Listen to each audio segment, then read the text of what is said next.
Okay, before we even start, this is Brother Dooley. And before we even start, I'm in Cali. And before we start, we're going to do a little prayer before we even start. So we're going to set our intentions for the day or the evening or anytime you're watching this. We're going to start like that. Okay. So I'm gonna I'm gonna do one of my chants, which I really like to do. It's a Buddhist chant. When I was dealing a lot with Buddhism, it's the Bodhisattva of love and compassion, and also dealing with the wisdom. All right, so it's Chin Rizzi. All right, so we're gonna take a deep breath in before we even start. We're gonna do a little chanting. All right, we're gonna take a deep breath in. Hold your breath for a second. And then I want you to exhale. Then take another deep breath in. Hold your breath. And then exhale. One more time. We're going to breathe in. Take a nice deep breath. Hold your breath for a second. And then exhale. Om Mani Padme Hum. Om Mani Padme Hum. Om Mani Padme Hum. Om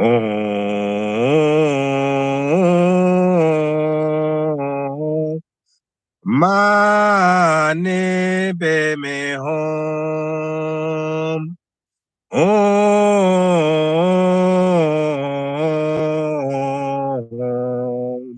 Mani Padme Hum. Om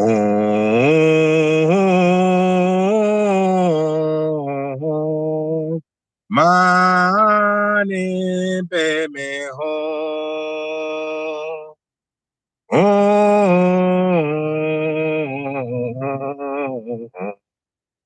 Mani Padme Hum. Om Mani Padme Hum.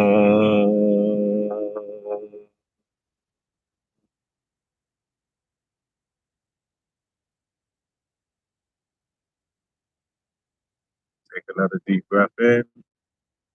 Breath for a second. And exhale.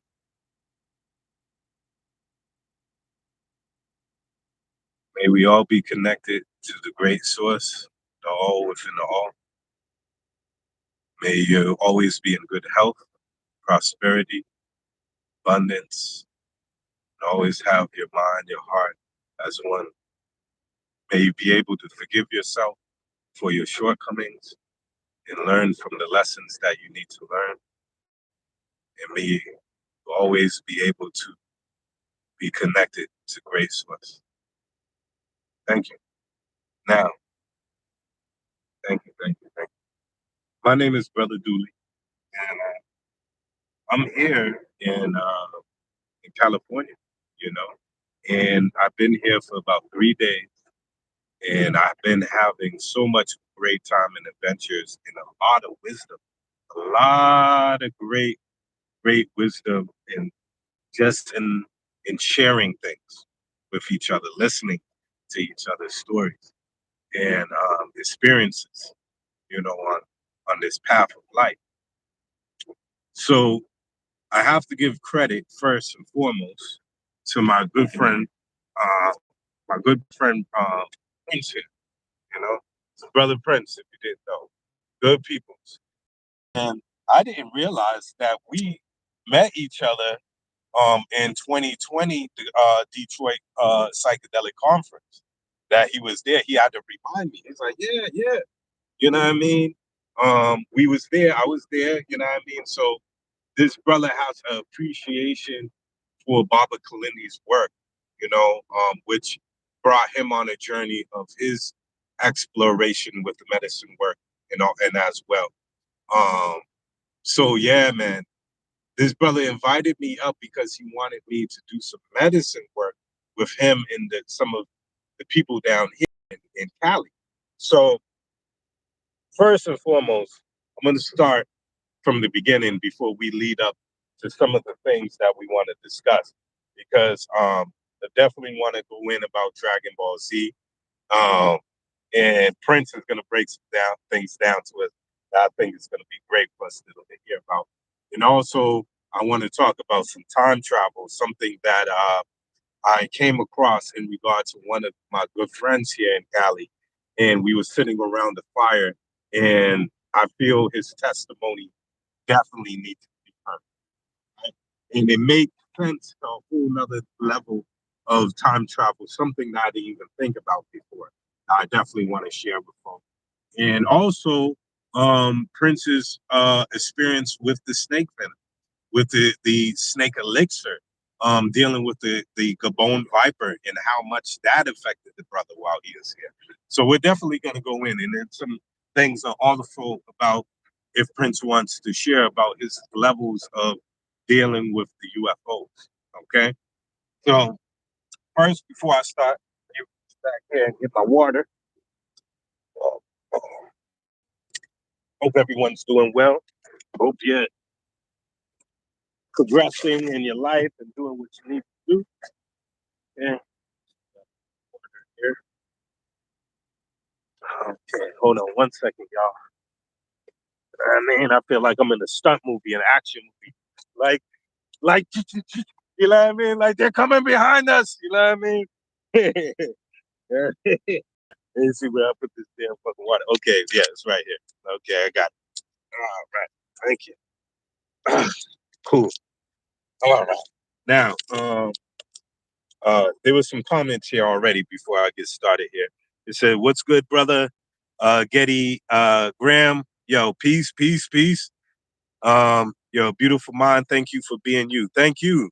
All right. Stephanie L says peace. Um, we got somebody else here says El Ray in a place to be. Peace, empowered brother. Thank y'all. Thank y'all for listening. Okay, I gotta put this thing back. Safety first, motherfuckers. Yo, I seen this meme. It was so funny. It was like a comic strip, and it showed this one guy in the car without his seatbelt on, and you had Death, the Grim Reaper looking guy sitting on the passenger seat. Said, "Oh, you're." He says, "The deaf person's like, oh, you're so flirtatious." You gotta have humor. You gotta laugh. It's important. Now, so we're gonna start off when I first got here to Cali. I got here on Friday, um, and we just started off talking about me and Prince talking about UFOs, right? So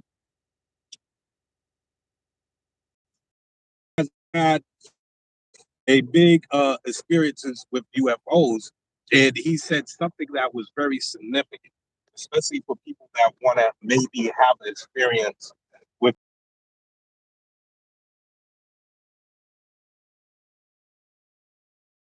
you know, now, they are showing all kinds of things and on the news, like, yeah, we're not alone, and the whole so-called body that they presented to the world in Mexico and stuff like that. So it's going on, right? But Prince says that you can see these UFOs or IFOs very clearly when the sun is starting to set or when the sun is starting to rise. All right. He says that you could see them because they will look like stars, but they're not stars. All right.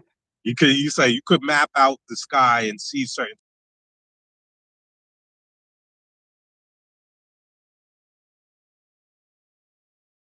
move and all kinds of things.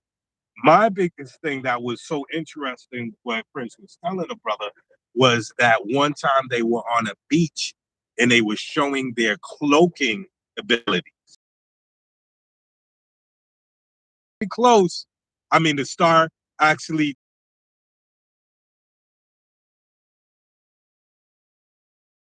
and it was getting closer and closer to the beach. Somewhere you would not even see the aircraft flying in that particular area, right?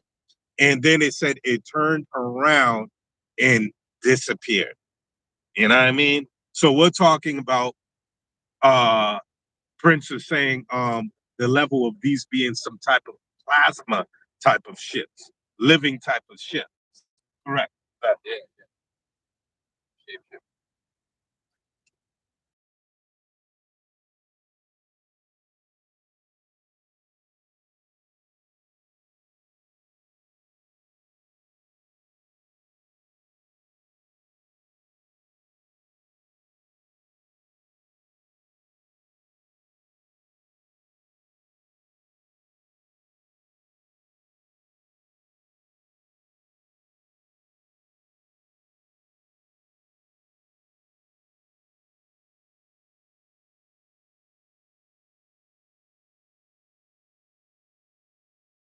Tall ones with the linky arms and grayish type of skin and big eyes, correct? Yeah, so these ones were definitely a little shorter. They were shorter. They had those, typical traits about them. Gray skin, bigger eyes, very large head, smaller frame of body, shoulder, like that. Mm. And you said that one of them actually mind to mind, which is very uncommon telepathic communication, especially with some of my experiences with extraterrestrials and different things over the years. But you said one of them actually took its finger out and actually touched your third eye.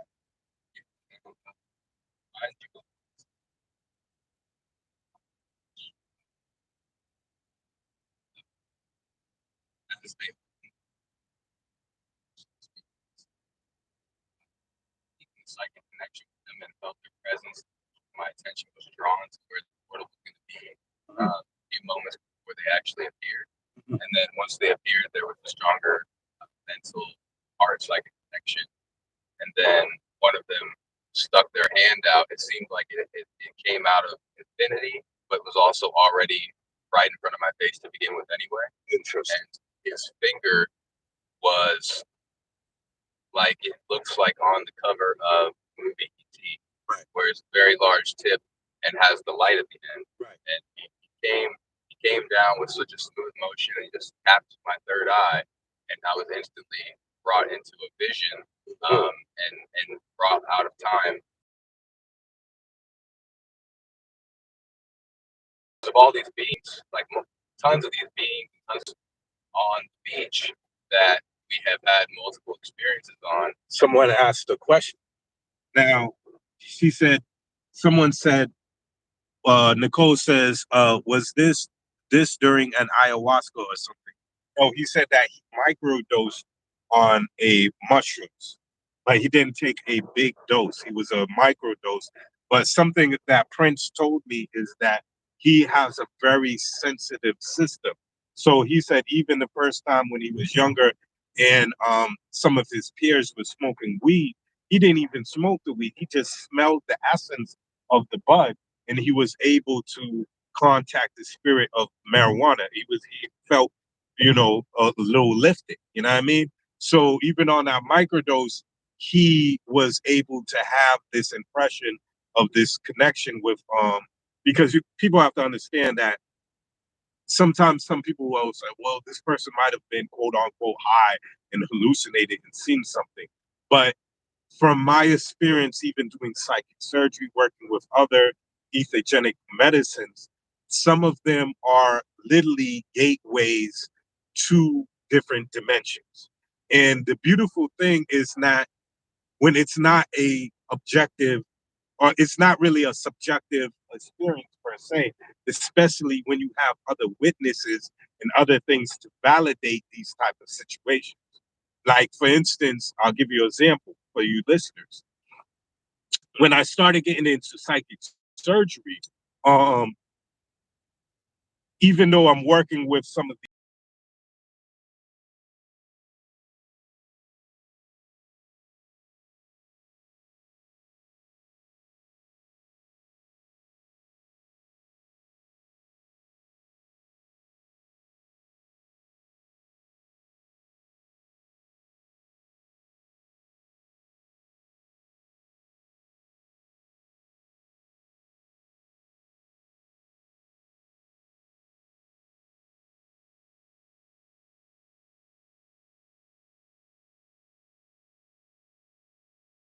and I literally seen before I was working on her, the tumor looked like a big lump on the side of her neck. As I'm working with her with the medicine, by the way, I was working with Shunga. That's one of the main medicines I work with when I'm doing psychic surgery. I literally see the tumor shrinking, shrinking, shrinking. You know what I mean? So there's things that are definitely connected to these medicines or these energetic medicines or natural technologies that you can have a definitely effect on this physical world, and in even also on the level of access to different dimensions per se. Okay, so I just wanted to throw that out there. But in regard to him seeing the UFOs on the beach and different other places he's seen, he was not on any medicines or mushrooms or anything. Correct. Right. Yeah. Yeah. Yes. And again, a lot of times he would say he would see them per, looking like a star at first. You know what I mean? But then coming from the point of seeing them moving, doing all kinds of different things, I just found that was interesting. And you said your experience with that particular extraterrestrial, you believe that there was a vision that it showed you, gave you a download of some sort to show you that of something that you perceived as being a future event for humanity. Right. Correct. Right. So that vision of all of the ships and all the beings being on like the edge of the beach, coming down towards the beach, it felt like it was going to be happening very soon. That they wanted it to happen soon. They wanted to be able to present themselves to humanity. Even though in the vision, only so many people can be on the once, a collective if for humanity. Right. That sounds very familiar. Yeah. So, we're talking about disclosure. This is like, again, you had Dr. Stephen Greer. If people aren't familiar with that guy, I would see him on the news all the time with Bill Clinton and different other people. And, he's an actual doctor who actually, somebody's always trying to call when I'm doing these videos. It's funny. But he I think it was around 2001 or 2002, around that time, where he came with the Disclosure Project. And there was a whole bunch of military men that were stepping forward and saying, yeah, you know what I mean? This is on record. It was at the National Press Club, saying this is on record that we've seen this, we witnessed this, we came across this and that for, and at the time, these are older men now that were in different factions of the military way back then, and they had to take a vow of secrecy because they said if they would present any of these type of findings or what they went through to to the public or to their family member, or tell it, their life might be in jeopardy, they, losing their job, their position, what have you. So a lot of them are on their deathbed, and maybe out of not wanting to leave this this planet with guilt on their mind or what, or just the right timing of where we're at in the world right now. For whatever reason, they're coming forward and saying this is what's going on, you know? So I find this interesting. You know what I mean? Like there's people could look up like certain things you could look up like uh there was a battle of Los Angeles or something. I forget what year it was. It was so I want to say maybe 1950s or something. I'm not sure, but it was like basically, all these UFOs that came over Los Angeles, and it was all, the Air Force going at it. You know what I mean with them. So there's things that are in history right now that you could look up and see, and you can make your own assessment for it. But like I said, don't like my thing is that don't really believe anything anyone says. I feel that you should really have your own experience, hear what people have to say, and also but it's nothing like being able to have your own direct experience and going out like my friend Prince said, and daggone looking for seeing what you see when the sun is first coming up or when it's setting, and if you're seeing any type of peculiar type of thing that you might be picking up. So what you think is the reason that sunset and sunrise are good time. So the other celestial bodies or stars be visible in the sky, brighter in the sky. But even if it's not at the time, you have control of varies. Um, it's still gonna show up most of the time, at least in my experience, well before there's any other stars in the sky at all, and it will be in the brighter part of the sky because it's near where the sun is at, as opposed to anything that would be in the sky at the moment, or the things that appear in the sky sooner are things that are on the opposite horizon as the sun. So it's kind of opposite in that sense as well. That it makes sense. It's not a star. Okay. Okay. That's a good point. So we're going to continue to the next thing we're going to build on here. Thank you for Prince for sharing about that with the people on that level. And again, look, hey, see what you're seeing. But like like you said, when that sun starts to come up or when it sets, try to look out and see for the brightest star, like thing with that you might see in the sky, and notice. You said you've seen them turn colors, correct? Different colors, yeah, and move in different type of ways. Yeah, I've seen they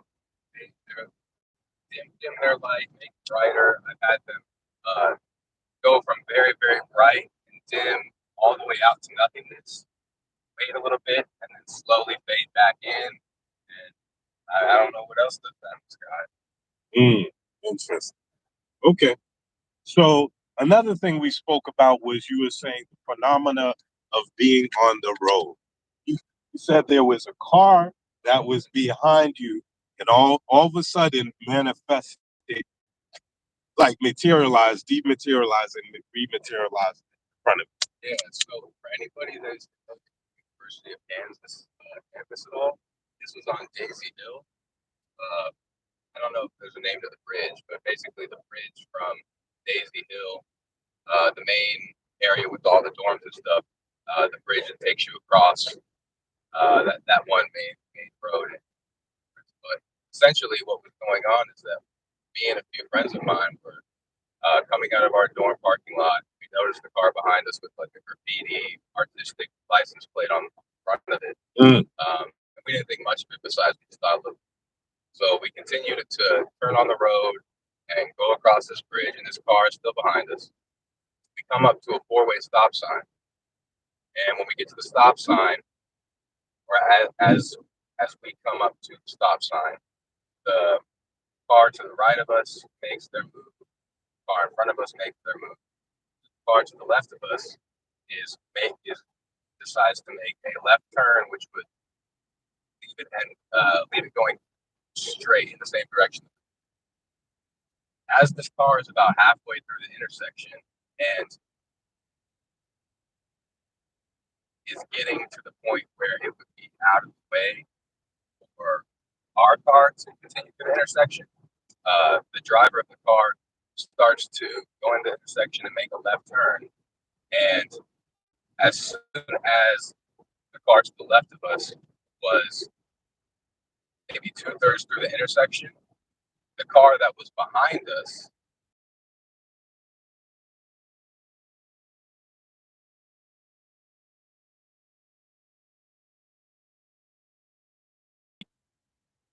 teleported from or went through a portal, some sort of shift happened where it went from behind us to in front of us, and the way that it came back into reality was essentially like out of that car that made the turn from our left.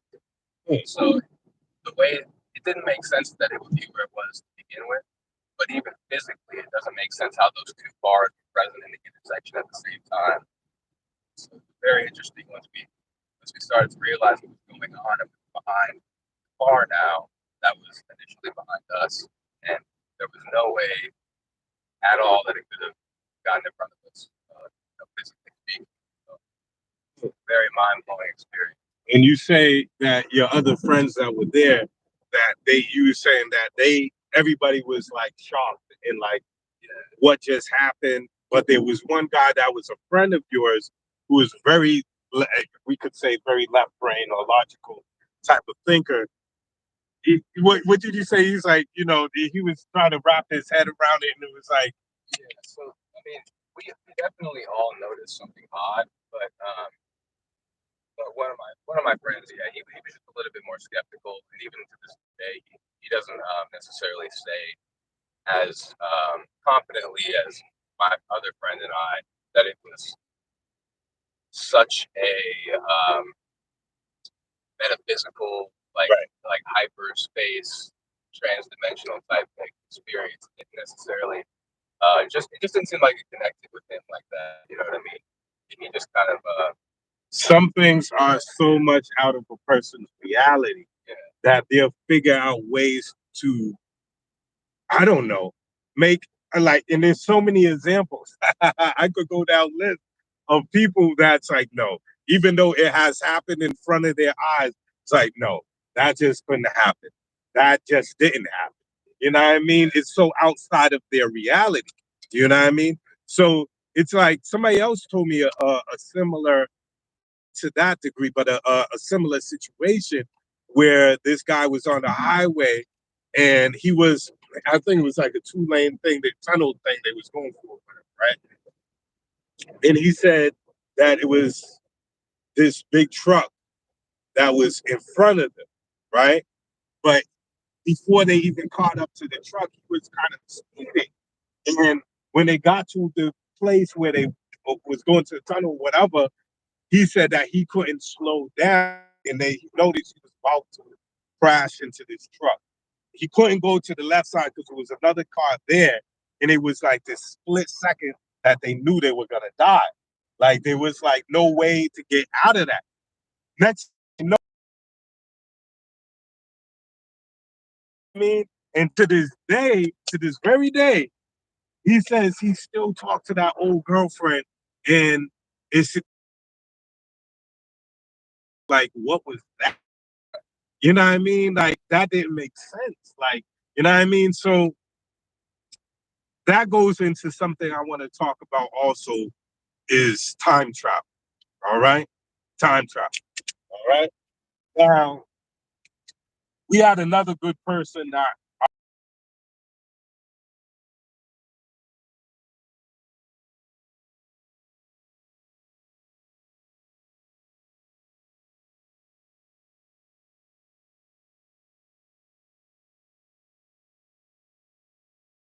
everything, the hospitality was amazing. Thank you.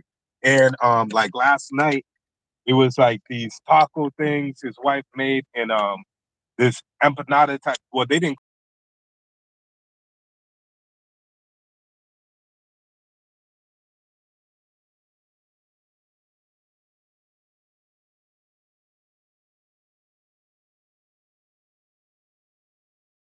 in the snake venom for folk and stuff, but I didn't really eat nothing that morning.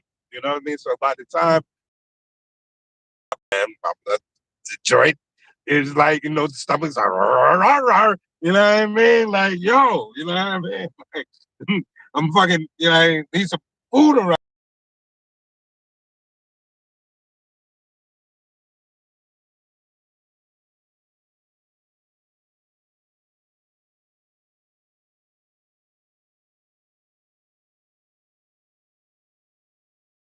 Had the children there and stuff, the youth in them.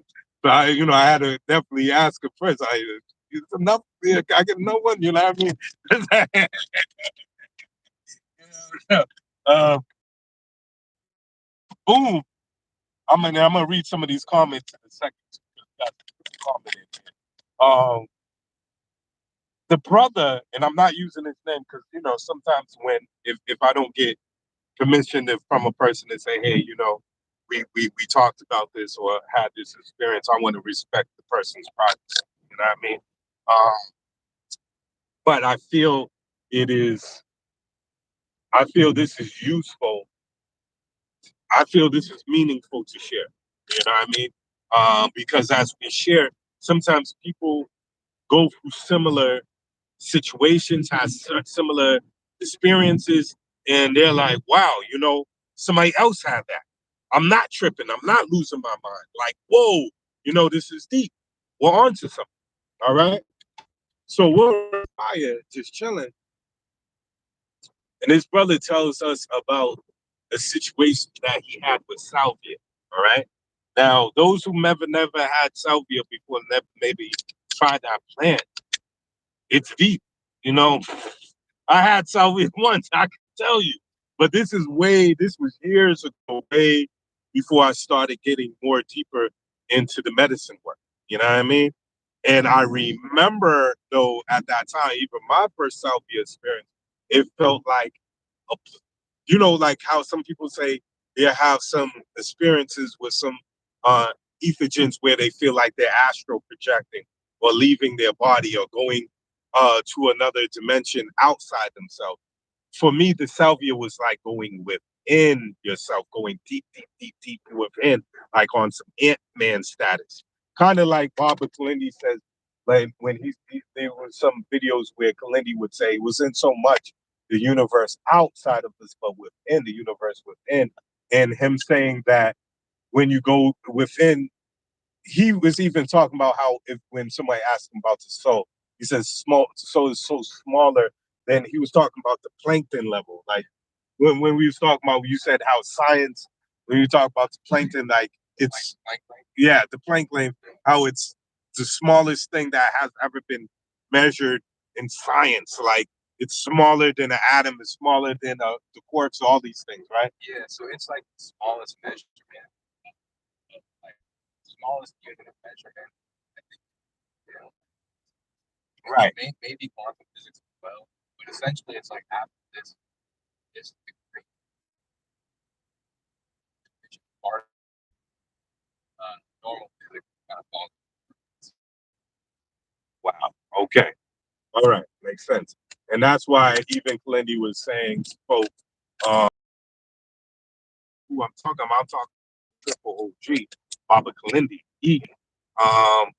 founder of the Tamarian Institute, Psycho Morpheus for us that, and native to the Detroit area, and which brought forth the Detroit Psychedelic Conference. Um, Elder who brought information to us about the transdimensional crystals, the Yingmen Zhu crystals, which I will definitely touch on that a little. So yeah, it felt like, and big up to Baba Kalindi, his family, Mama Yana, the whole EE family, um, the whole Tamarian Institute, man. Check them out. If there's listeners out there that never heard of this, man, you need to research it. Pronto. Okay. So it felt when I was dealing with the salvia that I was going in. It was so deep.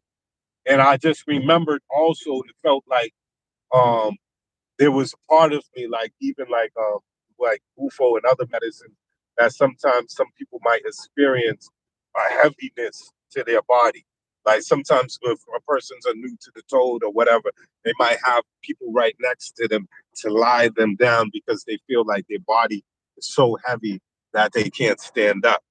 So it felt like a level of heaviness on the physical body as well. Like, I remember I even was drooling, like my face was like, what is going on? You know what I mean?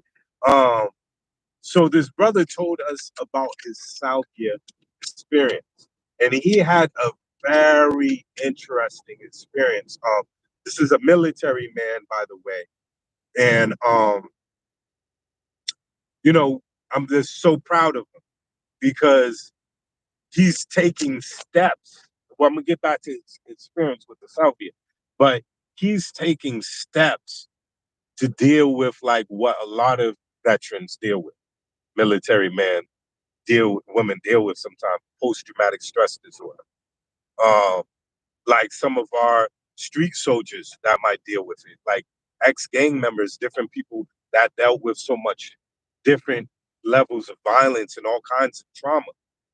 Um, he's taking the steps to look at holistic type of medicines and these ethogens and these psychedelics as a way as a tool to deal with his post traumatic stress disorder.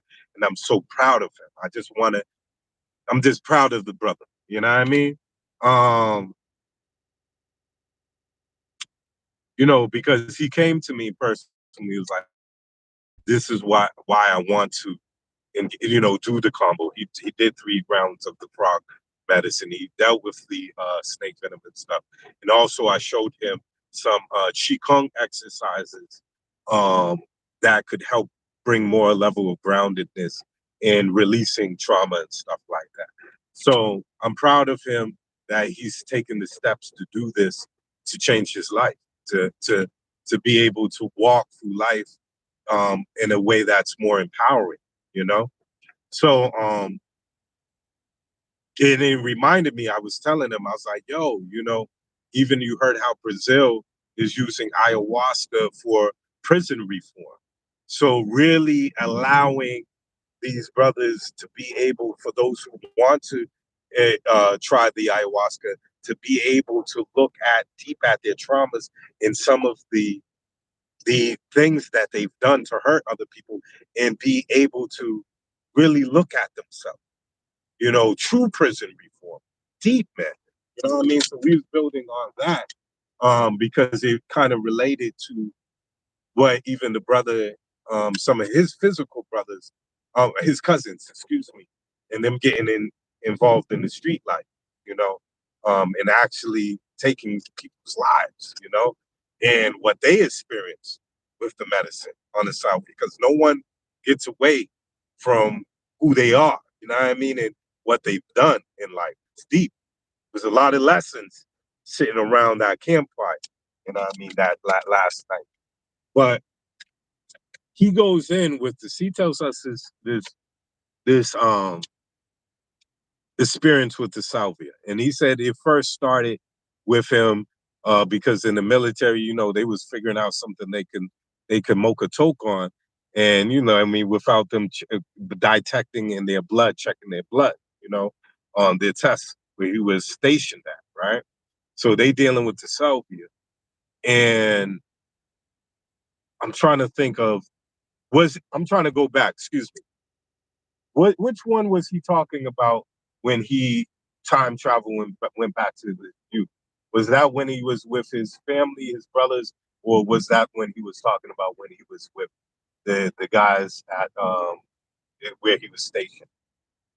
I think it was the one where his brothers. Yeah, it was his brothers.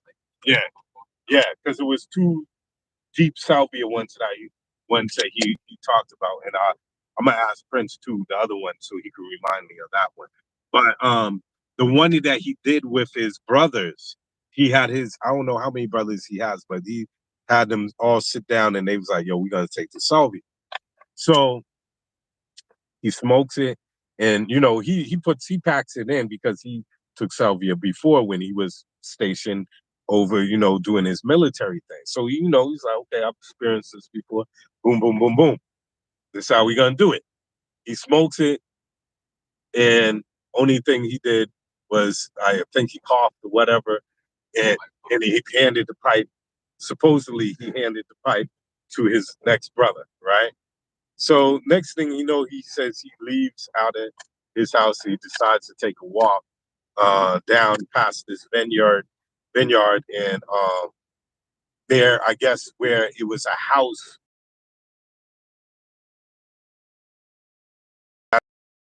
not far from where he was staying at with his brothers, to go to his parents' house, and decided to give the pipe to his brother, one of his brothers, and said he had this urge to just walk over to his parents' house. And that's where he grew up at, right? So he's walking past the vineyards, all this stuff. He had even hopped this fence to go, and he's walking for a while to get to his parents' house, right? As he's walking there, he starts to hear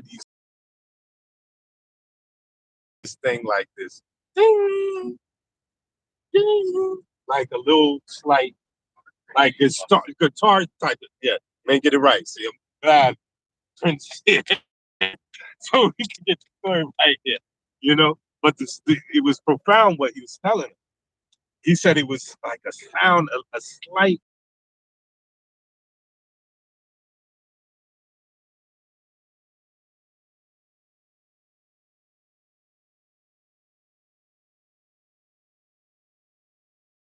Finally gets to his parents' house, but he says something didn't look the same. And he said he realized that his parents' house was looked like how it was when he was a small boy growing up there. So the house was painted pink and had the flowers in front of it, but that's not how the house looks as an adult. You know what I mean? Now, for him. So he realized, oh shit, um, and I'm in the salvia experience. Like, I'm not, you know what I mean? That's when it hit him. He's literally thinking that he took a walk to his parents' house. So at that point, he's looking at the house, and at that point, he sees his brothers, but at that point, he's looking at his brothers as they were little boys, like maybe 9 or 10 years old or whatever. And then he sees his father, and his father looks younger. You know what I mean? Like when he was younger as a boy. And then he's like, oh shit. He's like, what is going on here? You know what I mean? And then he realized wasn't able really to see himself, but the way he perceived it, maybe in that, you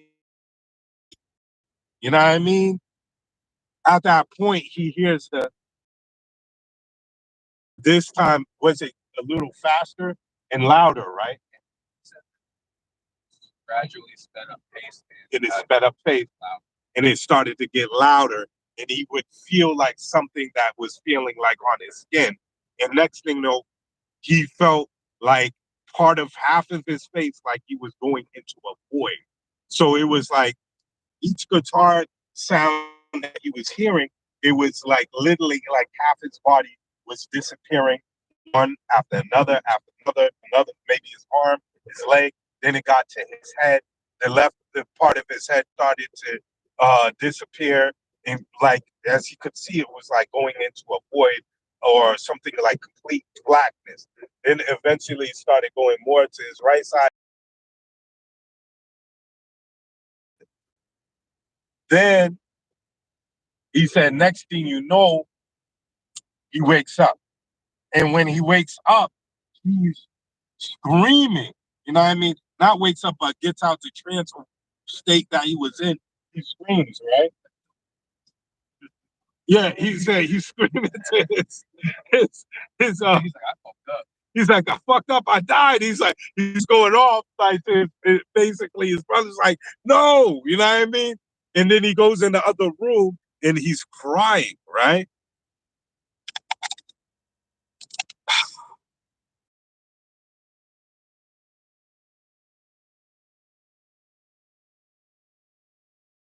Now, the next thing I asked him, I was like, do you remember at any time during your youth, maybe around that time that you seen that vision or time travel to your youth?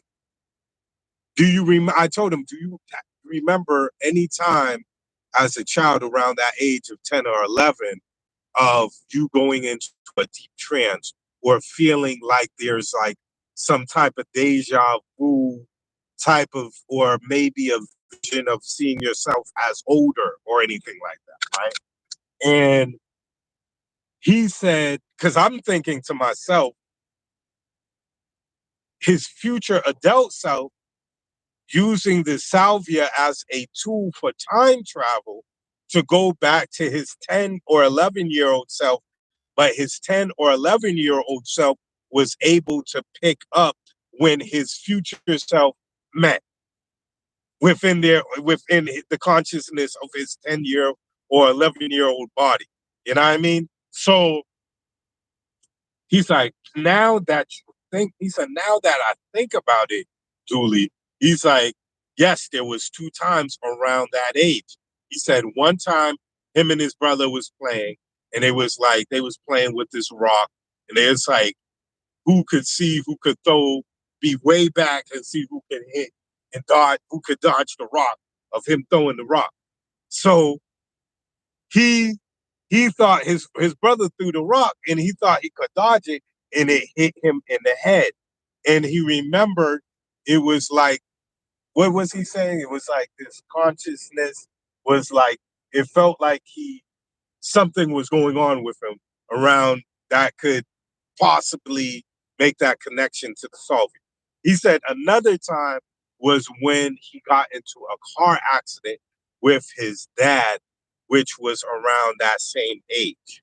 Okay. And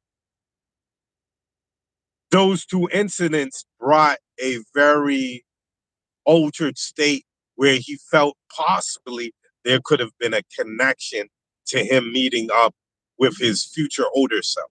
It was deep. We was going deep with that conversation around the campfire and along the lines of time travel.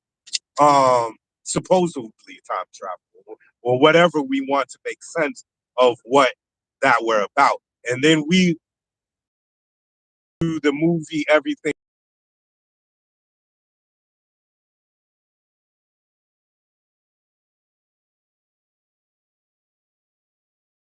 played in the movie back in the day, the movie Crouching Tiger, Hidden Dragon. Um, Forgot the actress name right now, but you know, she's the movie's deep. She's tapping into all her multi-dimensional selves. You know what I mean? And you know, in one life, in one reality, she's working at this laundromat with her husband, but yet in another multiverse, she's daggone a famous singer. And another one, she's this. And it shows at one point in the movie where it's so wild, they show her simultaneously tapping into all those multi-dimensional cells. So it's like zoom, zoom, zoom, zoom, zoom, zoom. And it shows her looking like even an alien in another multi-dimensional, another multiverse. So we were talking a lot, and even we were talking even about Baba Kalindi as well.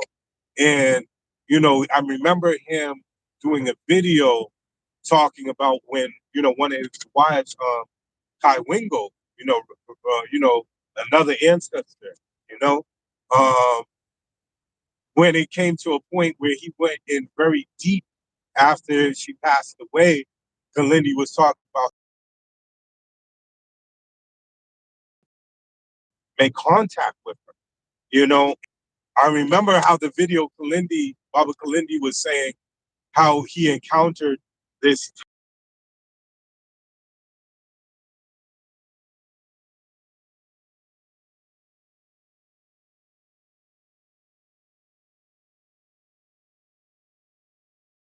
Wingo would be alive. Baba Kalindi said, no, I'm not bowing down to. Now, we went into a conversation. This is so significant. why I'm saying this, why I'm bringing this up, even about Baba Kalindi, was because when you look at certain scriptures, like the Gnostics, for instance, when you're talking about um,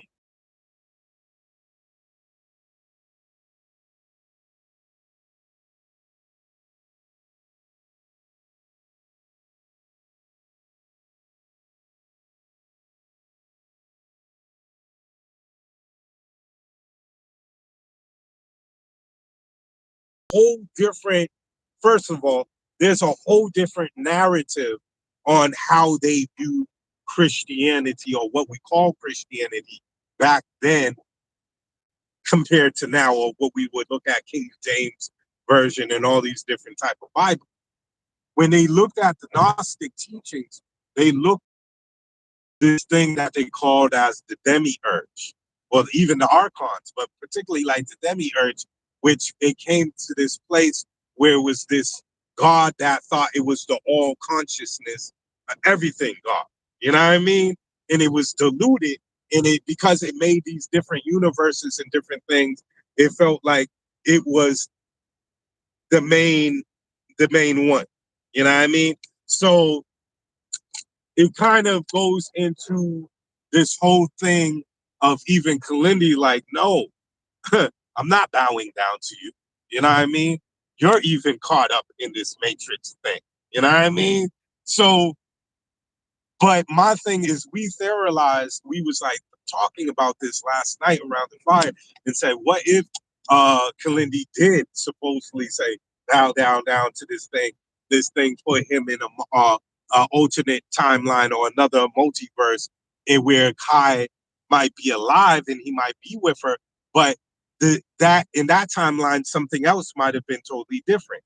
I'm gonna make you an example of that point. Like like the last Spider-Man movie, Miles Morales, in that tune. Now you understand, from the first Miles Morales movie, his uncle dies, right? The uncle who was the graffiti artist, and he was deep with the spray can and all that, but he was basically a villain in my.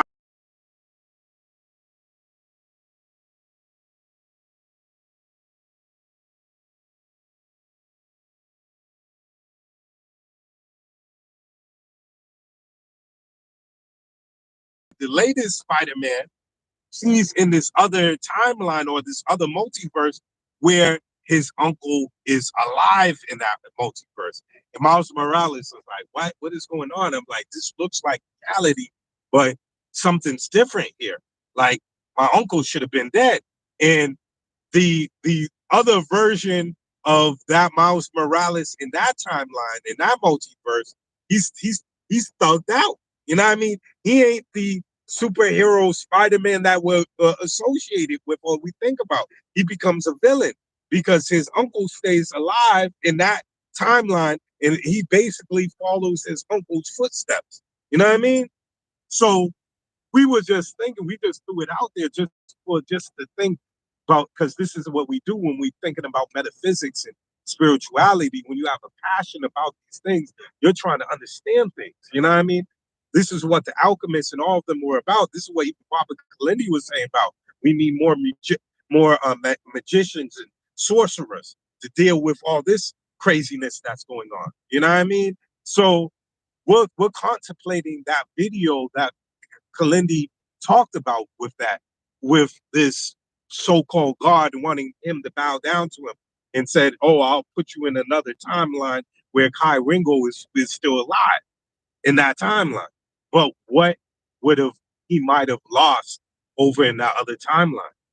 You know what I mean? And you never know what that loss could have been. Could have been another family member that might have passed away in that timeline, Lord forbid, or something else that might have been tragic, right? Um,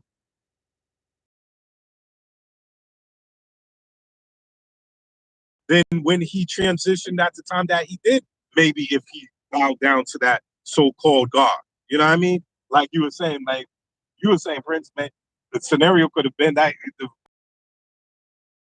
realized or whatever, and we would have like, well, what happened to Kalindi, and some people might have thought he ascended when it could have.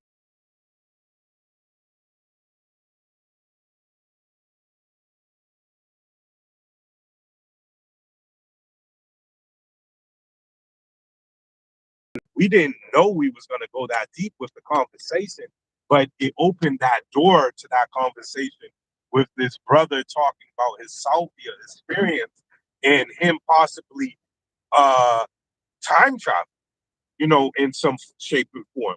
And consciousness is very interesting, y'all. I'll never forget when one guy that had like a brain, he was in a coma, like he was in an accident, and the dude woke up from his coma speaking Yiddish. He never had that level of being able to speak that language before. You know what I mean? It's this African guy or whatever. So it's like the consciousness is interesting. And even when people talk about brain injuries and different things of that nature, or concussions, how certain, you know, this goes, I'm going to go with that thought. This goes into even certain extreme things, even in shamanism, of like extreme fasting or extreme dancing or certain things to put someone in such a trance-like state that they have access to these various levels of consciousness. Okay. Um, so there could be a connection of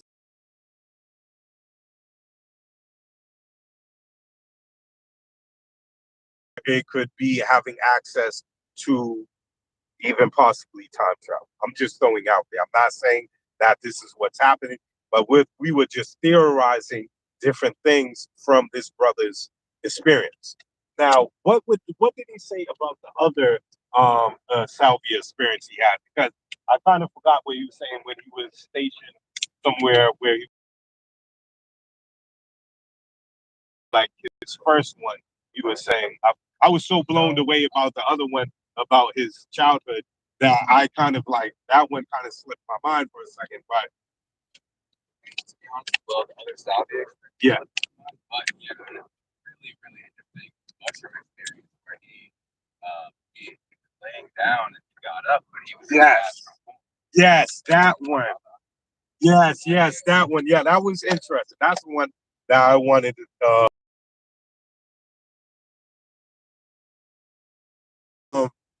Okay, now it's triggering. Triggering the memory of the other salvia experience. Okay, thank you for bringing that up. Yeah, he had a mushroom experience, and this when he was a teenager. I think he said he was 16 or 17 years old. And again, this is just um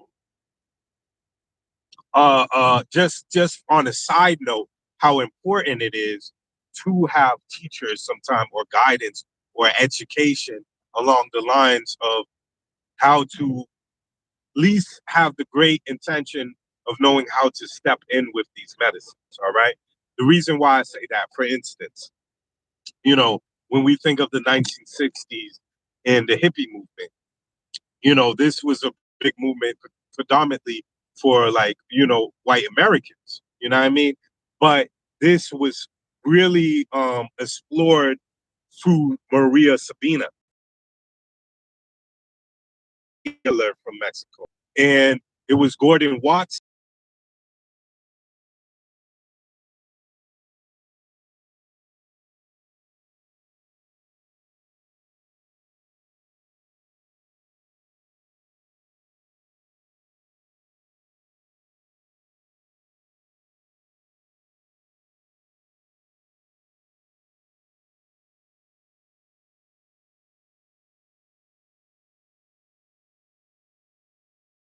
that blew it up. And you started seeing people going in droves to Mexico and wanting to experience the sacred mushroom.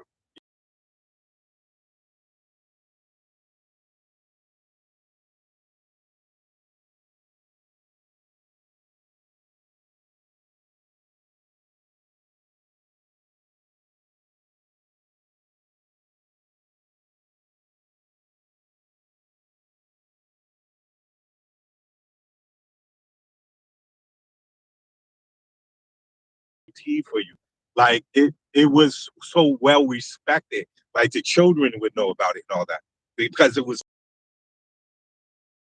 in the restaurant or a little place.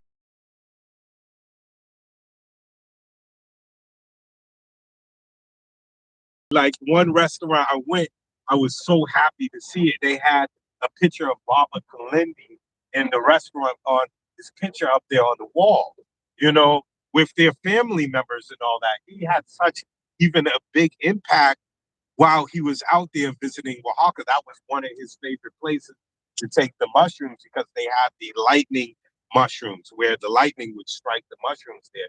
And it was one of his favorite mushrooms out there. I forget the exact name, but I think it was exact. You say that one again? I think it's Zakum, that does sound familiar. So, and even when I experienced the mushrooms out there was deep, I was very much contacting the spirits of the assets out there. I could talk about that another time. But you know, his experience, our friend, his experience with the mushroom, and before I go back to him, what I was saying was, I'm bringing all this up is because even though people ran with it because of the Time magazine article about Maria Sabina, there was a lot of people that didn't have the foundation for even respecting these sacraments. You know, that there's a way to go about with them. Even Baba Kalindi talked about that. Like he was like, hey, turn the light off. Don't get distracted. Like go within. You know what I mean? And even he had a level of going up in grams. He would say the 5 grams, the 7 to 9, the 5 to 7 to 9, to start people off at a certain level. And now you have even others that talk about even in ayahuasca, people holding space in trip sitters, and even the science of those medicine men and medicine women of holding space. There is a science to it. I'm speaking from experience, y'all. Even big up to Chief Nighthawk, the late Chief Nighthawk, ancestor now. Tell us from Georgia. Anytime I would tell people like, oh, I want to experience Mama ayahuasca or Wachuma, say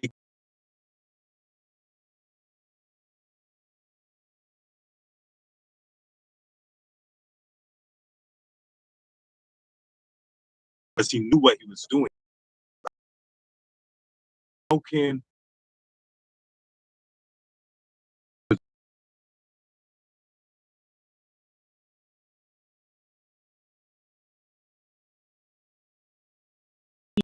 they're like certain,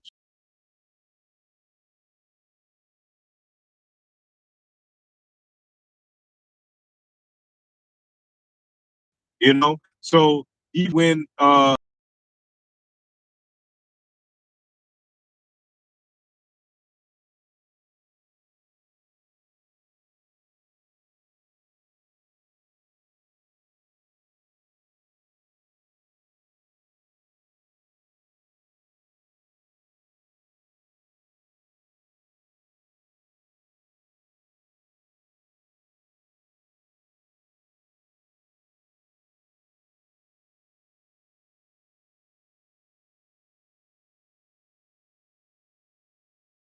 studying the medicine, being initiated by the spirit of the medicine, of the ayahuasca, of the iboga, of the wachuma, all these beautiful different medicines, these technology, and also, like Kalindi would say, the oldest medicine, which would be the fungi, the mycelium network. Without the mycelium network, without that whole thing, you wouldn't even have the plant king. So you're talking about the oldest technology on the level of dealing with these power plants and different things and technology. The oldest is the mushroom, you know, and how even Kalindi is saying how it can travel to in the vacuum of space, because the mushroom seeds, the spores are like they're microscopic. We're probably breathing in mushroom spores right now as we speak. You know what I mean? So they would, Terrence McKenna, others that have been teachers or peoples that were really uh, pushers of these psychedelics or the ethogens. Even Terrence McKenna was talking about the mushrooms being an alien. How they travel on asteroids, going from planet to planet to enlighten uh, sentient beings. You know what I mean? So again, a lot of the hippies, a lot of the people, even when they came in, this hippie movement, people wanting to explore the mushrooms and different peyote and different things, they didn't have the blueprint. They didn't have the foundation to really take it where it needed to take. And like Kalindi said, it didn't even make its way to the ghetto, to the black community before even to see even how that would look like. You know what I mean? So you have to understand how much Kalindi was a trailblazer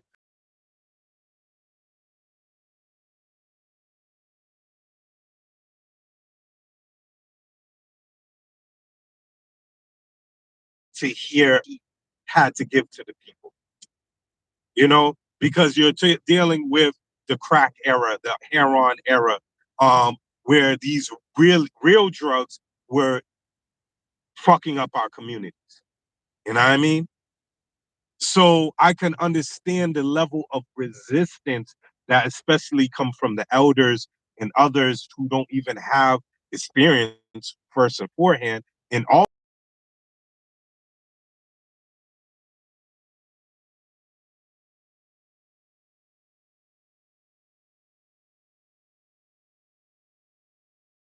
not just in South America or Central America,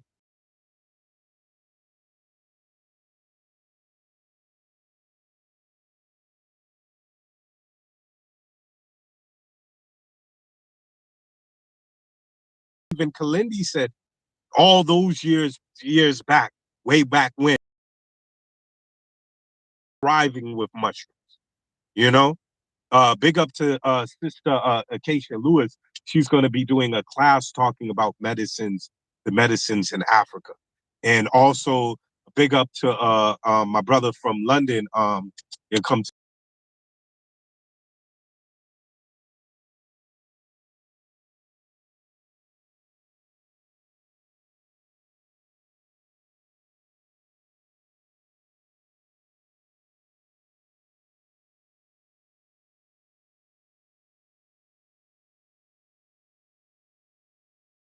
again, we got the Sagoma,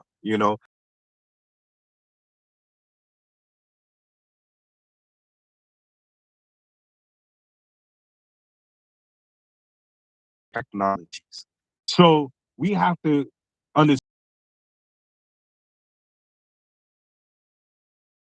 plants and fungi and also know how to really be able to navigate with and see that there are many various endless usage, because when we're talking about decriminalization, most people are keeping it on the surface level, right?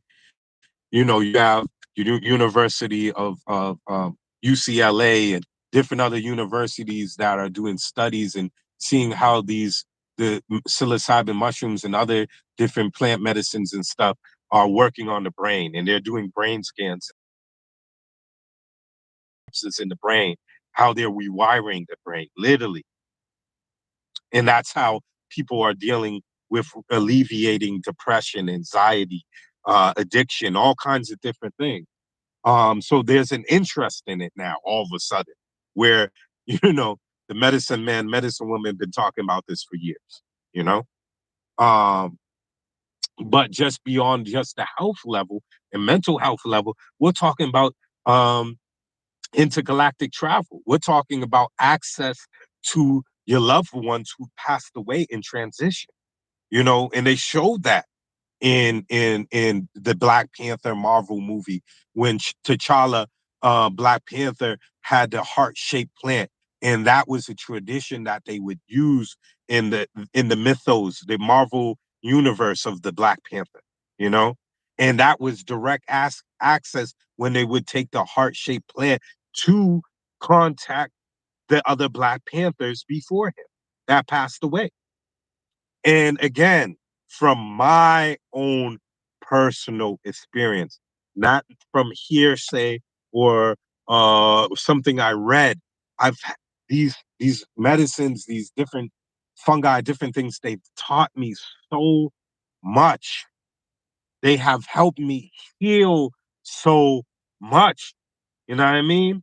And some people that grew up with me or that know me, I tell people all the time, I'm not the same Dooley that I was a year ago, a month, even a month ago, or whatever.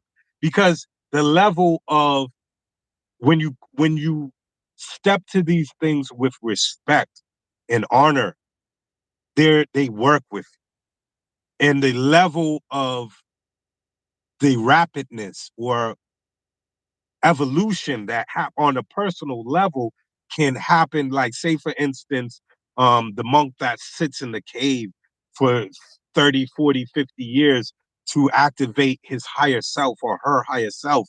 um these medicines jumpstart your own personal evolution on a much faster scale if a person is ready, and if it's meant for that person's destiny to take that particular path. And just like Baba Kalindi said, a lot of these spiritual traditions, in regard to these teaching plants and fungi, they were hidden. They were amongst the priest class and the priestess, and they weren't really openly talked about amongst the public. You know what I mean? So a lot of times, some of these monks and nuns, the in the higher order, they're already doing these ethogenic medicines. Big up to Acacia's one of her teachers, Lama Mike Crawley, who he has this one book. I forgot the title of it, but he talks about that within the Buddhist context. You know what I mean? In some of the Eastern philosophy context, like the Taoists, some of the lamas and all of them. Yes, they talk about ambrosia. You know, um, so yeah. This is deep. So again, um, there's a reason why you have to have a good footing in this or a foundation. And I to say all that to get back to our friend's salvia experience, it was that for him with this him being 16, 17 years old, taking the mushroom. Because what happened to him is that he said he left his body. So he literally had an outer body experience, and he was watching himself laying, seeing his physical body laying out on the beach there. All right. He tried to lay back into his astral body. He tried to literally lay back in his body. You know what I mean? And like tried to get back in his body. He started to freak out. His astral body or spirit, whatever you want to call it, started to freak out, and he started to get very sad. This is like, I have to imagine this is a 16, 17-year old kid, you know, and the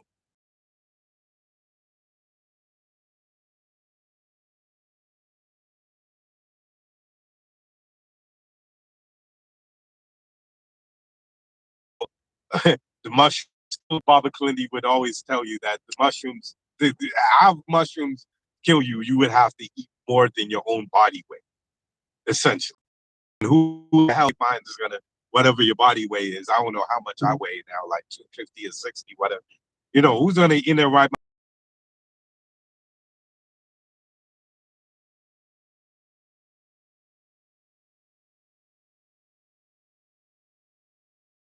mind?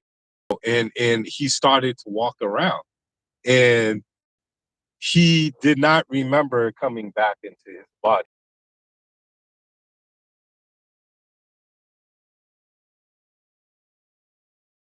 back, but that sparked the memory of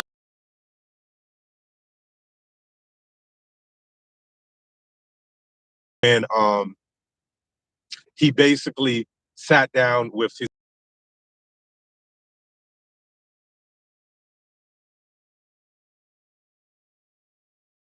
body from his body. And because he had an experience like that before when he was younger as a teenager, he knew what was happening, kind of, even though it was still freaking him out. He was like, okay, I gotta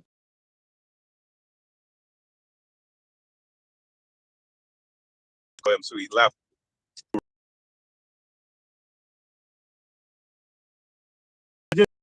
Just wanted to share with you, and also, yes, share with you as well. Some of his family members, his cousins, had the salvia experience, right? And it was deep, man. You know,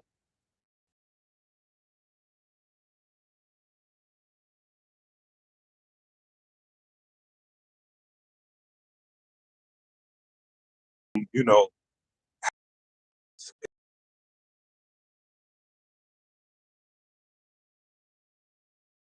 right? So what was interesting was that these cousins of his that took the salvia, they he remember one of them cousins was just standing up and kept on looking to the side of him, and he said he seen death. This particular cousin, and I believe he said that it was some of the spirits that he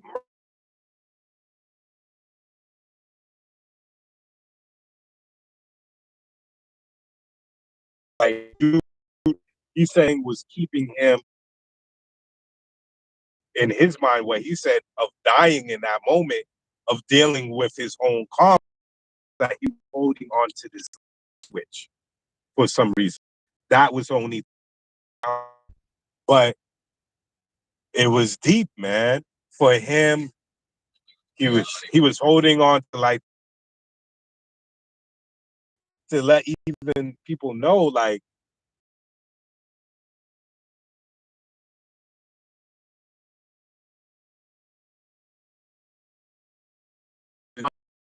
and I'm gonna say this one when we go into the Z thing real quick. It reminds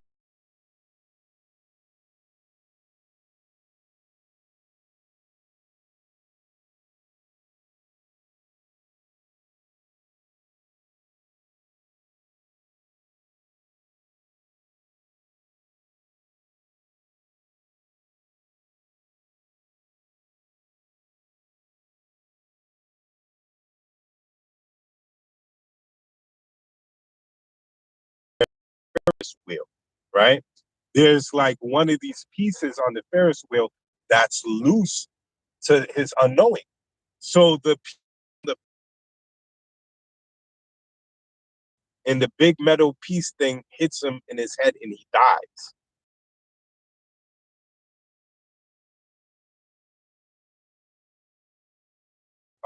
When studying in the early 2000s,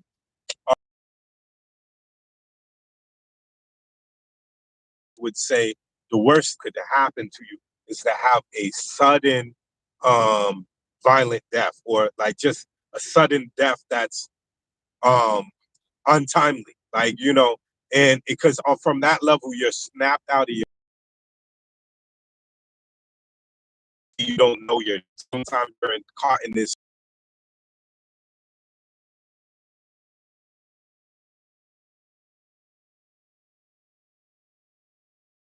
the body experiences can testify to that because it's very tricky. It can be like a very, very, very lucid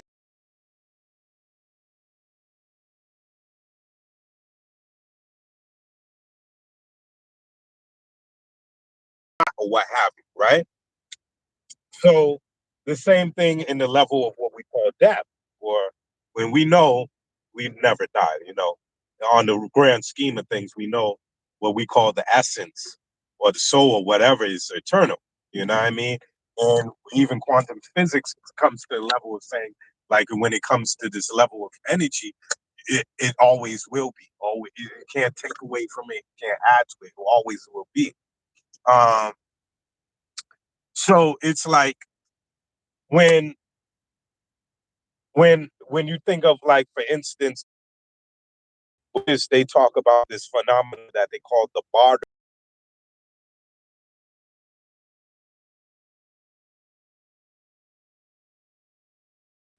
while before you incarnate or take your next destination, right?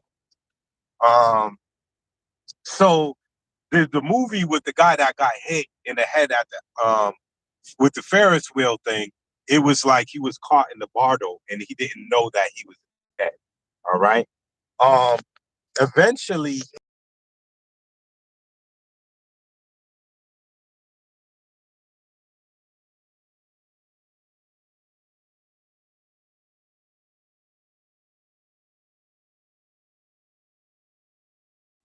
he was in the Vietnam War, I believe. That he was serving in there, right? And the thing is that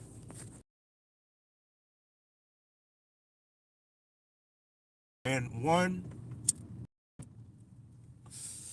of the huts or what have you, um, there's a girl that was in there that he didn't know was in there.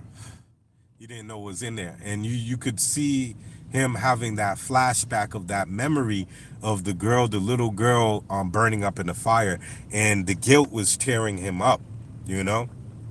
So when he's in this bardo state, or when he's in this in between limbo state, when he died, he the little girl, he sees the little girl in the spirit realm, and her face is all burnt up and everything, and he's like, no, I don't want to see you, please, he's crying and stuff, and eventually he has to deal with himself, and when he finally deals with himself through the level of his own forgiveness, forgiving his own self, that eventually the little girl shows herself again in the spirit realm, and her face is cleared and all that, and she takes him by the hand and she helps him go into his next destination. um and it had just me remind me of some things like, the Buddhists talk about the interconnectedness of things, that nothing is separate, you know, and they make theories about that even on the level of quantum physics, where everything is they supposed to talk about energy or vibration, right? So when we look at certain things and we perceive it as negative per se, not only that movie, but it was even this graphic novel that I seen that was talking about when someone goes through a very challenging type of thing or experience something from the bigger scale, they don't understand why they call that on through their higher self, but there's a lesson that's learned on all sides. And that's what that movie was trying to convey. But yeah, I mean, in regard to the little different things, I've met several people that have let ancestors be taken out of limbo in this stuck place because of how they died. Like for instance, there was an article, I believe it was the Boston Herald. I'm from Boston, Beantown. I'm originally from Roxbury. There was people saying they were seeing apparitions of different people that uh, Loki. Oh, okay, yeah, yeah, yeah. I gotta see that new one. Yeah, yeah. They got the sign over there on the billboard. Um, it's like, and we was talking about time travel earlier. So yeah, that's a very symbolic right there. Because on Disney Plus, that Loki, we just seen an advertisement about the new Loki thing on Disney Plus, and how Loki from the Marvel universe, that's the Norse, I'm fucking up, mythology, and the brother to Thor and all that. But in that new one, he's trying to dodge like basically the time police, again, time travel. But that was just a quick thing right there. But yeah, um, where was I? Damn, what was the last thing I was going My to? apologies. No, it's all good. Oh yes, the limbo thing. Right. Yeah, there was a couple of people I met that were able to get these. Well, yes. Okay, back to Boston Herald. They seen apparitions at nighttime in the Boston Common, which is a big park in Boston, where they look like Native American ghostly like figures and these African type figures, in these chains or what have you. And what was interesting was there was mass hangings down there back in the day in the Boston Common. So again, you had these spirits still roaming around in the level of limbo, and maybe people that were more psychic than others, or had maybe their pineal gland a little open more than others, were able to see these apparitions late at night in the Boston Common. All right. I met a couple of people in my that I came across that learned how to do different rituals to be able to get these ancestors onto their next destination. You know, and that's the power and the importance of also doing ancestral ritual work to be able to um, set free some people that are caught up in these dimensions. So, and I'll talk more about some of that another time. But I'm going to go into the Dragon Ball Z thing before we go into these comments. So let's go into the comments real quick. All right. Um, Respond to some of these comments here. Okay. Some Brian Jackson says, "Peace, my good brother. Peace." Nicole says, "This." Okay, I read that one about the ayahuasca. Was asking me about the ayahuasca. Cosmic King says, "I've got a few videos of those on my channel." I'm not sure what he's talking about there. Uh, okay. Right. He also says, yes, if we do indeed live in a simulation, because there is a system reset going on, you will notice cars and people render in and out of sight. There are also ancient portals beginning to open. Yes, now I know what he meant by he said that he has a few videos on those.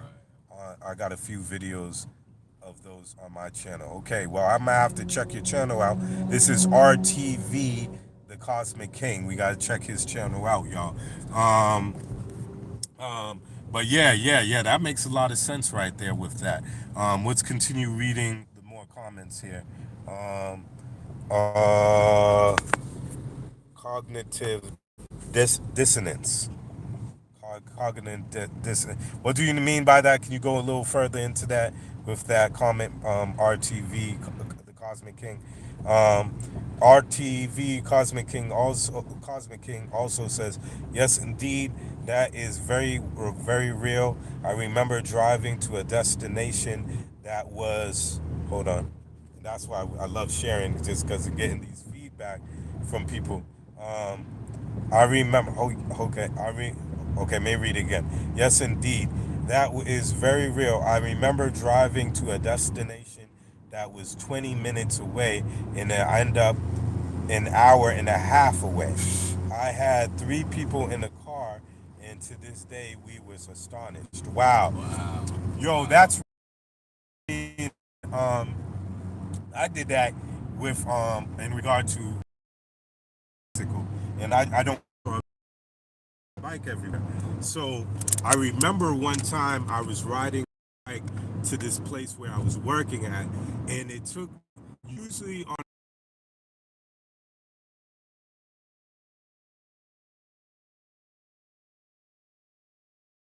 piece. So it was like literally like it would at least take me a good 20 minutes to get there on time. You know, riding my bike, I timed myself going through the different neighborhoods and all that. So that day, I remember I was like, yo, I'm almost late. I didn't look at the clock. I only got like 10 minutes to get there. I'm going to be late for work. Yo, I was riding that bike and it felt like I was so much in the zone. It was like, it was a movie about this with this kid that was, they would ride their bike and do like the delivery service on the bike, different things. But he was like a real daredevil type dude. So he didn't even have brakes on his bike, but he was able to map out all the scenarios of traffic and different things before he even hits it. He was like, he was a couple of seconds ahead of time. And again, we're going back to time again. And I didn't even know I was going to bring up this movie. So he would see all these scenarios. He'd be like, okay, I could jump the curb for here. I could go for this. passes cab here, whatever. And that was the only movie that I've seen that had me do, I would do something similar like that in my mind when I was riding the bike. You know what I mean? So I was like, it was like this state of like being in such a zone that you would be one person's walking across the street as you're riding a bike, you go the other way, go around that person, jump on the curve, go through here. You know what I mean? And I was like, I seen that movie. I forgot the name of the movie, but it was like, I was like, damn, I do shit like that myself when I'm in the zone riding a bike. That happened to me on such a level where I was like in a trance while riding. Like I could be like in a trance riding this bike, but I'm seeing everything to the side of me, to this, I'm picking up, you know what I mean? It's wild, bro, to explain. But I got to my job, like I told you, it was like 10 minutes. It takes me 20 minutes there. I was 10 minutes behind. I thought it was gonna be 10 minutes late. I got there like in 7 minutes, bro. That shit, I was like, how the fuck is that even possible with being a 20-minute type of thing? And I got, you know what I mean? I was like, very interesting. So yeah. Let me continue with the comments on here. Okay. Okay, and he said that day to this day we were all astonished. Nicole says, I noticed that when you name healers, you start breaking up. Interesting. I didn't even know that was happening on our end. Wow. So, you know, that's some glitch in the matrix thing that they trying to do to not kind of get the info out to the people. But it's all good. If I could kind of remember mentioning on here was Maria Sabina. Maria Sabina, which she's a great healer from Mexico.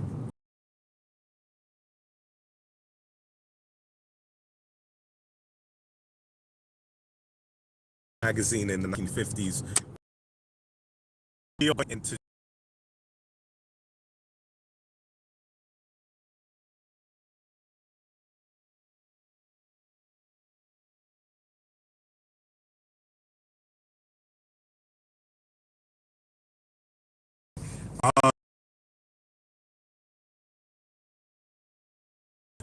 getting into is the which one it was, uh, Demon Slayer. Yes, thank you, Demon Slayer. Um, that particular anime, I ran across it on Netflix, and I would see the advertisement of all the time, and there was this other guy I know that really likes anime, was always promoting that anime, like, yo, check it out. I finally got to seeing it, and it blew my mind. You know what I mean? On many levels.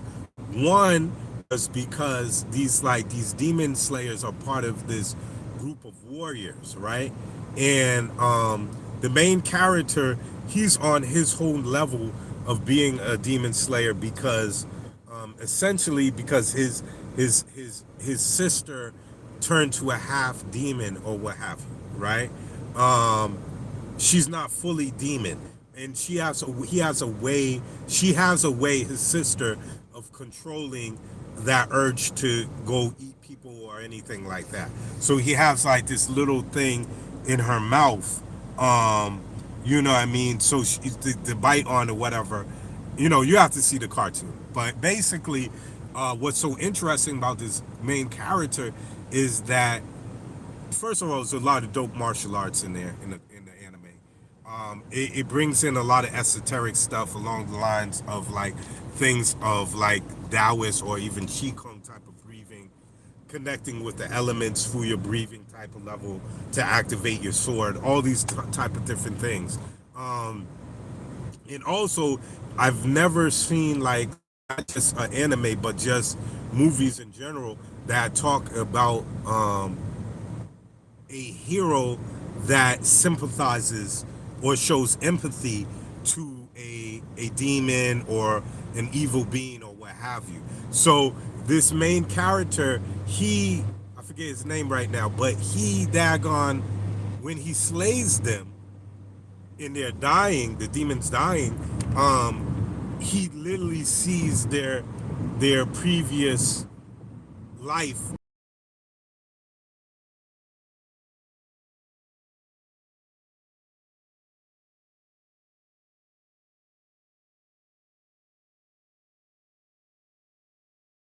And usually these demons are born through trauma, through some type of you know thing that really traumatized their life. Which again, on a real metaphysical level, that's why I find that cartoon or anime was so interesting, because from the psychic surgery and all of the different years of sitting with medicine, this is what I see essentially when we're talking about entity attachments, low vibrational things that might be attached to a person. It's all coming from the so-called possessions when we go into experiences of exorcisms. And I never knew I would be doing that type of work. But one of my good friends, even Juan Pablo, he's a good friend of mine from Colombia, and he wants me to go to Colombia with him next year, hopefully, God willing. You know, and he said, Dooley, you remind me of this one of my friends who sits in ceremony with me in Colombia. Where he does, Juan Pablo does the sacred songs and stuff, and his friend plays the role of the person that does the exorcisms. So if there's people in the ceremony that are going through it, that's when his friend, go in and start handling that. And that usually happens to me a lot of times when I'm sitting in group ceremonies or what have you.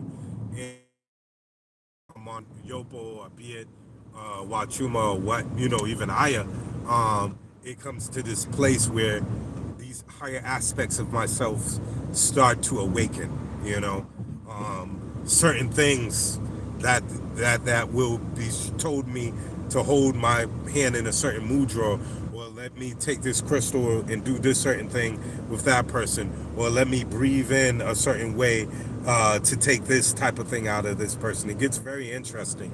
And I'll never forget, at one of the last ceremonies with Juan Pablo, there was one guy that came to me and he's like, please, I need help. And he was really going for it. We was doing the yopo. I I was led to put my hand behind his skull, and it was a certain way that the spirits in my higher self was telling me to breathe, working with him. When the session was over, in that moment, he started to throw up, and it was this black. He didn't show it to me, but I didn't know that was happening to him. By that time, after I worked with him, I sat over holding somebody else needed me or anything, right? He starts throwing. He said you started to pull something out of me, Dooley, and as I did, he said this black type of gooey type of throw up thing came out of him, and it was funny, as he was going through that, I was starting to feel nausea. You know what I mean? And I started to kind of feel what he was feeling. And I remember at that point, big up to Ankara. He makes these wonderful technology swords and different things. And and it's funny, me and Prince was talking about, what if we had a show with Uncle Hank, Devon, the last Airbender, the Black Airbender, Ankara, and Dag on this other new guy I just heard about. Oh, what's his name? Arcturus Ra. Prince just put me onto him, and these guys, and also Onyx. Onyx, yes. Well, if we had Onyx, Ankara, Uncle Hank, Arturius Ra, and Devon the Black Airbender. I was like, I'm putting that out there. I'm like, I'm about to call Uncle Hank and say, like, can we put this show together? I'm gonna try to reach out to all these individuals because they're like the Tony Starks of the Marvel universe. Their level of spiritual high tech is crazy. You know what I mean? Even if we're talking about the Marvel universe again, since we're talking about anime and all that, we're thinking about even Black Panther's sister Sherry, like those type of minds. You know what I mean? And a lot of these necklaces I wear was from Hank, and a lot of them are very much magnets, organ type pieces, copper pieces, and the way he puts it together is very strong. He definitely has his own way of craftsmanship. Big up to you, Uncle Hank. Um, Also, too, um, it was this one thing that Hank was making. Oh yeah, he was talking about the xenon light bulbs. Go into one of Uncle Hank's old shows. He has a show called Crystals, Magnets, and Pyramids. Look him up on YouTube, and you'll see Uncle Hank or Hank Rising's son um, talks about the age reversal. Reversing the aging process with the xenon bulbs. And he was telling people to get the xenon bulbs, get it off of eBay or whatever, and you would put the xenon bulbs in your navel. Or I would put it in my hat and put it on my third eye or the back of my head. You wouldn't imagine how much energy you would have. Yes. You know what I mean? So I'm getting back to the xenon bulbs. He was even talking about the sisters putting the xenon bulbs in their yoni, into their vagina, and how that activated the sisters' yoni, and like all kinds of stuff. It's deep, man. And like he was even talking about making like xenon bulb, sewing them on or gluing them on a blanket or a pillow and sleeping with that, and how that regenerates the cells in your body and stuff. So these guys are like the Tony, the technology, metaphysical technology peoples, man. So yeah, man, yeah, it would be so amazing to have them come through. But where was I going with that? I was going back to um, the Dak said I haven't been sleeping like that on the road, but I think you were on Demon Slayer. oh yes, the Demon Slayer. So thank you. So the Demon Slayer, back to that. The Demon Slayer he was like the only one that was the main character was sympathetic to these demons and understood how they became the demons. You know what I mean? It went while seeing them die, and how it was stemmed from a level of trauma of some sort. Let's go straight into the, if we can. We're almost at the airport because I got to probably in 5 minutes or so. But if we could briefly maybe go into the Dragon Ball Z and also the connection of what we call Menzu crystals, or the crystals that Baba Kalindi would always speak upon. He would speak upon the transdimensional crystal. He would talk about the Ying Menzu crystals, and also the Plantier crystal, the big humongous crystal. So the dragon, the Ying, real quick, the Ying Benzu, just for a background for those who don't know, even Genghis Khan had a crown of Ying Menzu crystals. Baba Kalindi, very much into the comics, made a reference to the Ying Menzu in the character Thanos. You know what I mean? So, again, these are special, very, very, very special crystals that are like living computers within themselves, and when you activate them, give off a level of golden plasma.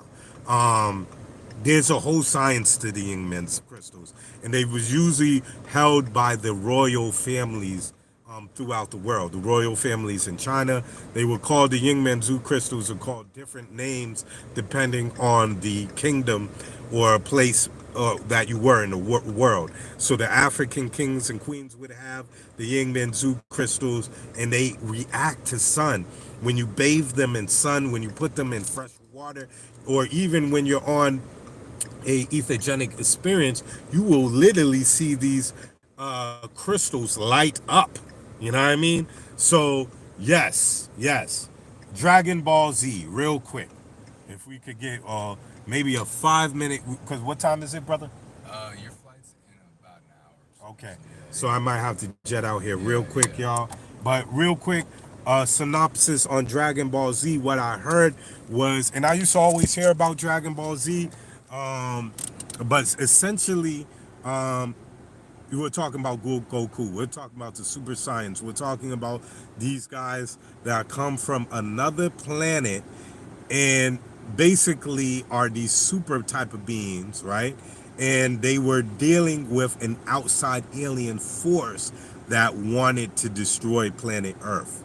We're gonna go back to it because I don't want to run out of time, and I Yeah, don't yeah. want you to rush into it. We'll see if we could even go on like a recorded Zoom call and maybe get some other ones that might want to join. See if we can get some fire water in there, some Keitha, get some of even Acacia if you want to jump in and get some of this some of these great minds together to even break down more, not just Dragon Ball Z, but even other type of popular shows and that are encoded with a lot of information, and also just other things that we need to build about.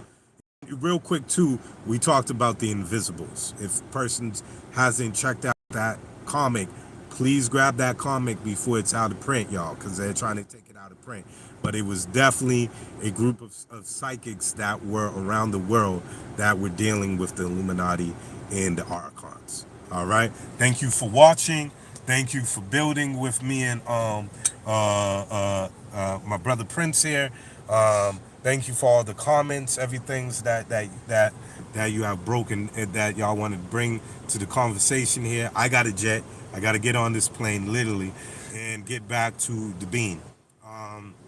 And I'll pick up with you next time. And also, real quick, if you didn't get your ticket yet, get your ticket from Sister Anna, Chief Nighthawk's wife. She is bringing together the first ethogenic psychedelic conference in Georgia. All right, first one in history.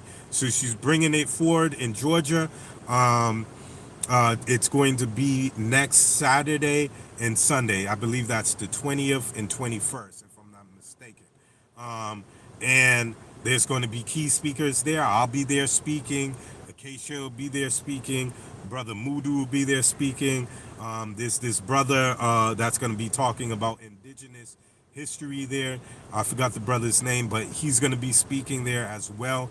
There's going to be vendors there. Come out, support, and it's going to be in honor of the late Chief Nighthawk. Big up to Tellus, and I'll tell y'all another time when Tellus came to me recently, and that was interesting. But we're going to be in honor of our brother Tellus. And yes, I'm in. So I got to get out of here, and I'll talk to y'all later. Check her out. You can check her out on Instagram, Anna Clark, or on Facebook to get tickets. All right. Peace. All right. How you turn this off now? Um, okay. Okay. Oh, okay. X out there. Okay.